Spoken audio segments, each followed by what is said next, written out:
बेईमानों की बर्बादी का वक्त प्रारंभ हो रहा है। नोटबंदी के बाद देश की तिजोरी लूटने वाले काले धन के लुटेरों को आज हम करेंगे बेनकाब।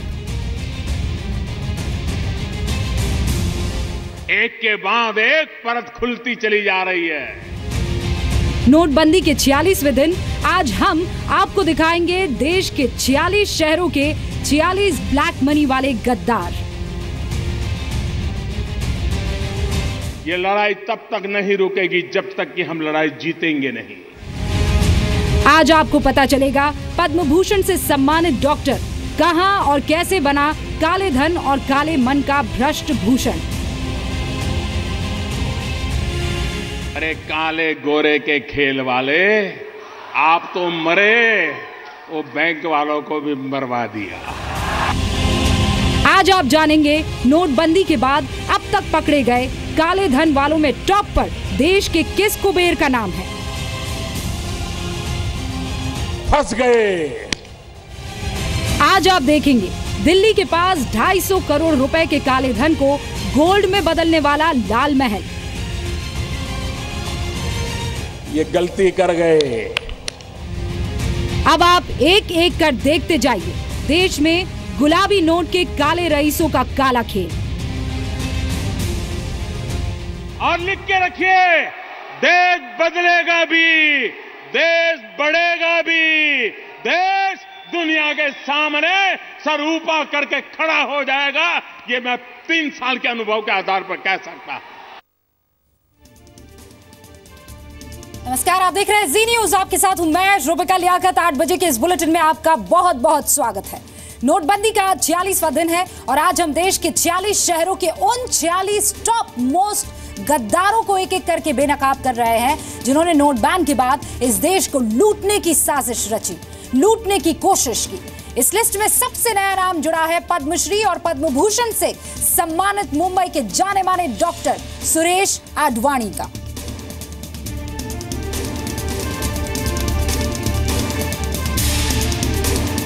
15 दिसंबर को मुंबई में जब्त एक कार और उस कार से बरामद 10 करोड़ रुपए के नोटों का ताल्लुक जानते हैं किससे है? मुंबई के इस मशहूर डॉक्टर से।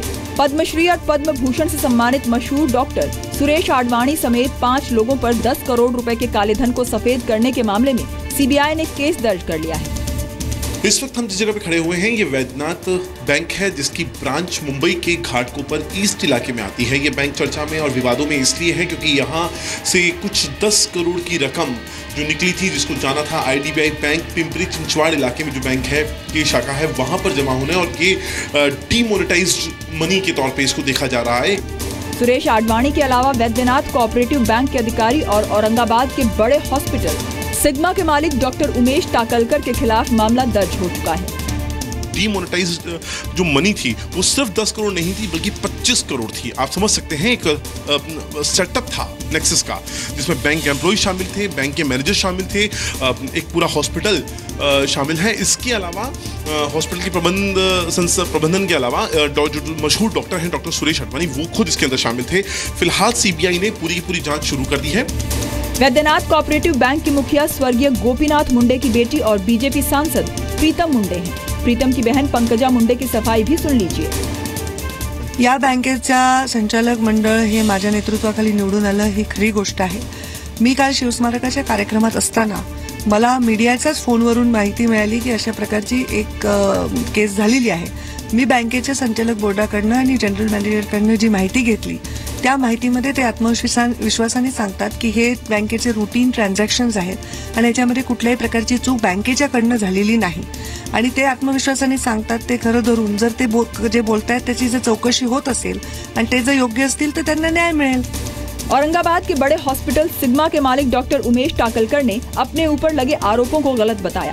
पैसे आम्ही जे भरलेले आहेत ते पैसे आम्ही मागच्या महिन्यात भरलेले आहेत। जे 12 आणि 13 नोव्हेंबरला आम्ही पैसे भरले बँकेमध्ये। 33 करोडची आमची सीसी आहे वैद्यनाथ बँकेमध्ये आणि आमचं जे कर्ज चालू आहे त्या कर्जाच्या पोटी आम्ही दर महिन्याला पैसे भरतच असतो। त्यातले हे पैसे आम्ही भरले होते। सीबीआई की जांच में आडवाणी कालाधन मामले में कई और खुलासे हो सकते हैं।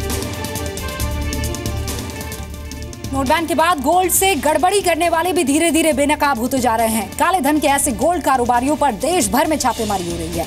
नोटबैन के बाद शायद पहली बार एक मॉल में किसी लॉकर पर छापा पड़ा है। नीरज गौड़ की ये रिपोर्ट आप देखिए। इस चमकते हुए सोने के लालच में काले धन के बड़े बड़े धन कुबेर फंस रहे हैं। दिल्ली के साकेत मॉल में -2 बेसमेंट में अलकनंदा लॉकर्स पर आयकर विभाग ने छापेमारी की। इनकम टैक्स की टीम लगातार छापेमारी कर रही है और छापेमारी के दौरान इनकम टैक्स की टीम को पता चला था कि एक ऐसा ज्वेलर्स है जिसने 600 करोड़ रुपए के सोने का लेन देन किया है। उसके बाद इनकम टैक्स की टीम ने उसके यहाँ छापा मारा और छापेमारी के दौरान पता चला कि इसका एक लॉकर जो है दिल्ली के साकेत के एक बड़े मॉल में उसका लॉकर है। और फिर इनकम टैक्स की टीम यहाँ मॉल पर पहुंची और फिर -2 के बेसमेंट में जाकर के वहाँ छापेमारी की।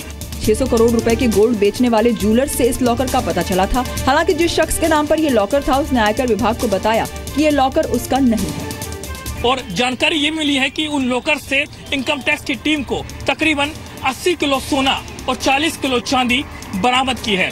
अब इनकम टैक्स की टीम ये पता लगाने की कोशिश कर रही है कि आखिरकार में ये सोना और चांदी जो कि करोड़ रुपए की है वो आखिरकार में है किसकी। कैमरामैन शेर सिंह के साथ नीरज कुमार गौड़, जी मीडिया।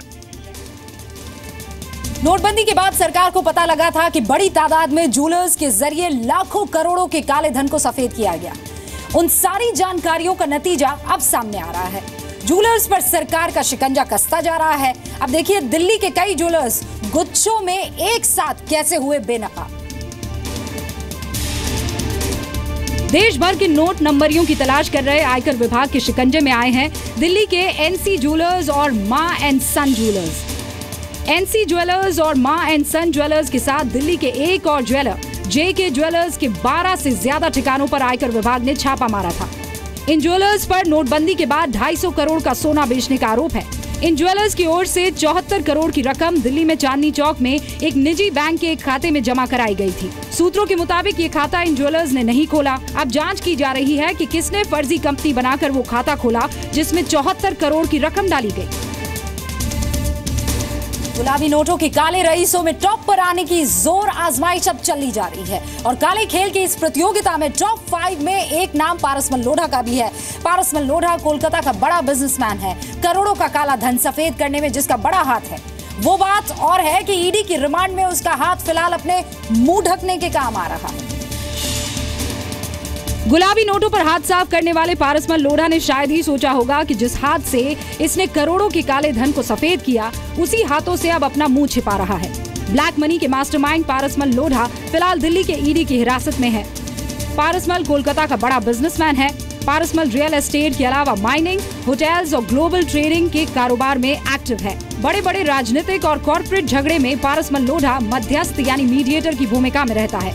इस काम के लिए वो मोटी फीस लेता है। पारसमल के रिश्ते जिला कोर्ट से लेकर सुप्रीम कोर्ट के बड़े बड़े वकीलों से हैं। पारसमल को 21 दिसंबर की रात मुंबई एयरपोर्ट से तब गिरफ्तार किया गया था जब वो मलेशिया भागने के लिए विमान का इंतजार कर रहा था। लोढ़ा के पास से 2 मोबाइल फोन्स, एक लैपटॉप और एक डिजिटल डायरी बरामद हुई। ईडी से पूछताछ में लोढ़ा ने माना है कि उसने कोलकाता और तमिलनाडु के कई कारोबारियों की ब्लैक मनी को 20 से 30% में बदला है। बरामद दस्तावेजों से खुलासा हुआ है कि तमिलनाडु के खनन माफिया शेखर रेड्डी के करीब 100 करोड़ रुपए और टंडन के 13 करोड़ रुपए सफेद करने के लिए लोढ़ा ने 35 करोड़ रुपए की कमीशन तय की थी। पारसमल पर दिल्ली के एक बड़े वकील रोहित टंडन के करोड़ों के काले धन को सफेद करने का आरोप है। ये तो आप जान गए। रोहित टंडन भी काले धन के रईसों में अभी टॉप पर चल रहा है। इस शख्स से वाकिफ हो जाइए जिस पर आरोप लगा है दिल्ली का सबसे बड़ा नोट नंबरी होने का। नाम है रोहित टंडन। दिल्ली के पौष इलाके ग्रेटर कैलाश 1 में उसकी सफेद कोठी पर जब आयकर विभाग और दिल्ली पुलिस ने छापा मारा था तो 13.5 करोड़ की करेंसी नोटों की बरामदगी हुई थी। रोहित कहने को तो सफेद कोठी से लॉ फर्म चलाता था, लेकिन तस्वीरें बताती है कि ये सफेद कोठी काले धन का ठिकाना थी। रोहित का नाम नोट बैन के एक और नोट नंबरी पारसमल लोढ़ा से भी जोड़ रहा है।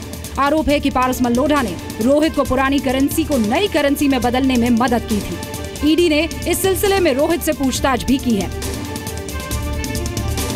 एक की गिरफ्तारी या एक ठिकाने पर रेड का मतलब सिर्फ एक शख्स पर कार्रवाई नहीं है, कई और शख्स बेनकाब हो जाते हैं। इससे नेटवर्क का पता चलता है, एक साथ कई मामले खुल जाते हैं या कहिए कि खुल रहे हैं। तमिलनाडु के बड़े कारोबारी शेखर रेड्डी भी नोटबंदी के दौर में काले धन के सबसे बड़े रईस बनकर उभर रहे हैं। जे शेखर रेड्डी की कल तक तमिलनाडु के बड़े कारोबारी के तौर पर पहचान थी, लेकिन आज शेखर रेड्डी नोट नंबरी होने के आरोपों पर कटघरे में है। सीबीआई शेखर रेड्डी के साथ 2 सहयोगियों श्रीनिवासलू और प्रेम को भी गिरफ्तार कर चुकी है। शेखर रेड्डी और उसके सहयोगियों के ठिकानों से 177 किलो सोना और 130 करोड़ नकद बरामद हुआ था, जिसमें से 34 करोड़ नए करेंसी नोट में थे। 2000 के करेंसी नोटों में 24 करोड़ रुपए तो शेखर रेड्डी की कार के अंदर से बरामद हुए थे। शेखर रेड्डी की पहुंच का अंदाजा इस बात से लगाइए कि उसका तमिलनाडु के सीएम ओ पनीरसेल्वम से संपर्क रहा है और आयकर के छापों के पहले तक वो तिरुपति मंदिर बोर्ड का सदस्य था। देश में पहली बार ऐसा हुआ जब किसी राज्य के मुख्य सचिव को काला धन सफेद करने के आरोप में पद छोड़ना पड़ा और छापेमारी झेलनी पड़ी। कल तक ये काले धन वाले सरकारी रईस थे और अब देश के सबसे बड़े मुजरिम हैं। ये है राम मोहन राव। कल तक तमिलनाडु के चीफ सेक्रेटरी थे, लेकिन काले धन को सफेद करने के काले खेल में राव के खिलाफ सबूत मिलने के बाद न सिर्फ इनका पद छिन गया बल्कि इज्जत भी तार-तार हो गई। राम मोहन राव और उनके बेटे के ठिकानों पर छापेमारी हुई और उस दौरान आयकर विभाग को कई अहम सबूत मिले। राम मोहन राव के ठिकानों से छापेमारी के दौरान आयकर विभाग को 18 लाख रुपए के नए गुलाबी नोट और 2 किलो सोने की ईंटें मिली। चित्तूर में राम मोहन राव के समधी के घर से 1-1 किलो की सोने की 2 ईंट बरामद हुई। ईडी पता लगाने में जुटी है कि कहीं तमिलनाडु में चीफ सेक्रेटरी राम मोहन राव का काला धन पारस के जरिए तो सफेद नहीं किया गया। केंद्र में बीजेपी की सरकार है, मध्य प्रदेश में भी बीजेपी की सरकार है। नोटबंदी का फैसला भी बीजेपी की सरकार ने लिया, लेकिन काले धन के खिलाफ लड़ाई की शुरुआत भी देश की बीजेपी सरकार ने की। लेकिन इस लड़ाई में अगर बीजेपी के नेता ही खलनायक बनकर सामने आ जाए तो क्या कहेंगे? हमारी अगली रिपोर्ट नेताओं की मंडली से काले धन के रईसों पर।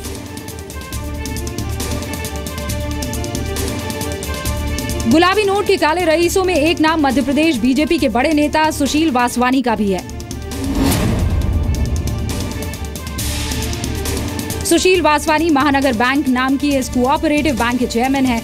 आय से अधिक संपत्ति के मामले में वासवानी के ठिकानों पर 20 दिसंबर से आयकर विभाग की चल रही छापेमारी में पता चला है कि वासवानी के बैंक लॉकर्स से सोने के 10-10 ग्राम वजन के कई बिस्किट्स मिले हैं। लॉकर्स में प्रॉपर्टी के कागजात और जेवरात भी मिले हैं। एमपी आवास संघ के पूर्व अध्यक्ष वासवानी ने 20 दिसंबर को उनके ठिकानों पर छापेमारी के दौरान कहा था कि वो पाक साफ है।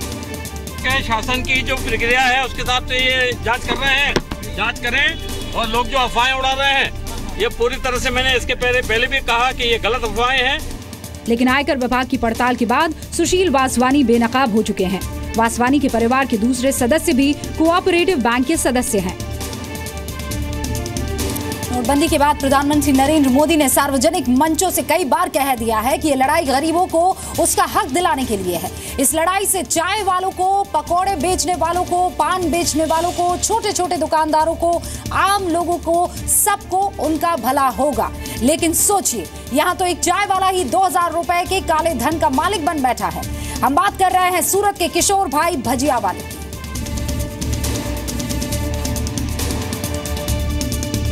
कभी चाय और भजिया बेचने वाला ये शख्स किशोर भाई भजिया वाला भी काले धन का कुबेर निकला। सूरत के रहने वाले किशोर के ठिकानों पर छापेमारी के दौरान आयकर विभाग को पता चला कि इस भजिया वाले की संपत्ति तो 2000 करोड़ रुपए से भी ज्यादा है।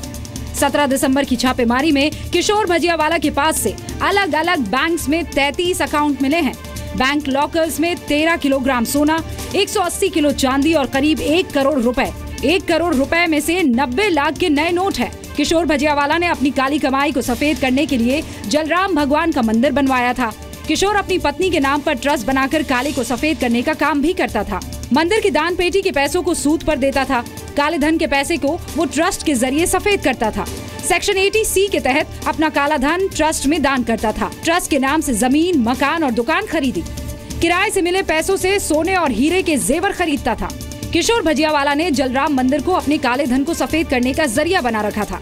मंदिर के पुजारी को एक फिक्स सैलरी भी देता था। किशोर भजियावाला के पास से बरामद दस्तावेजों के मुताबिक सूरत, नवसारी, सापुतारा, मुंबई, नासिक और पुणे जैसे कई और शहरों में किशोर की प्रॉपर्टी है। जांच में इस बात का भी खुलासा हुआ है कि भजियावाला ज्यादातर बिल्डर्स को पैसा सूद पर देता था और पैसा नहीं लौटाने पर उनकी जमीन और मकान पर जबरन कब्जा कर लेता था। नोट बैन के बाद काले धन को सफेद बनाने के खेल में रिजर्व बैंक ऑफ इंडिया यानी आरबीआई के दामन पर भी दाग लगी।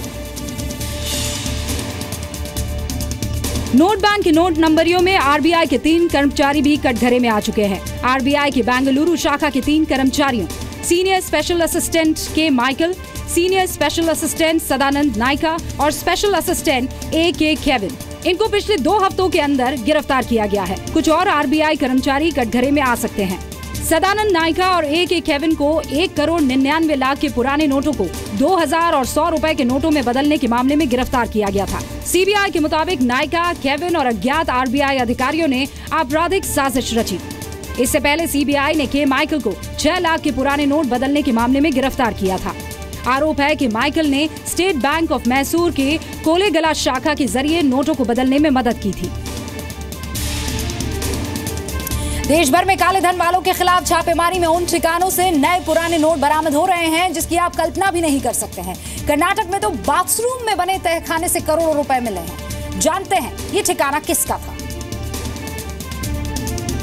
कर्नाटक के चित्रदुर्गा के चेल्लाकेरे में बाथरूम में बने तहखाने से जब 5 करोड़ 76 लाख रुपए के नोटों की बरामदगी हुई तो जांच एजेंसियां भी हैरान रह गई। लेकिन इस बरामदगी ने कथित हवाला ऑपरेटर और जेडीएस नेता केसी वीरेंद्र को कटघरे में खड़ा कर दिया।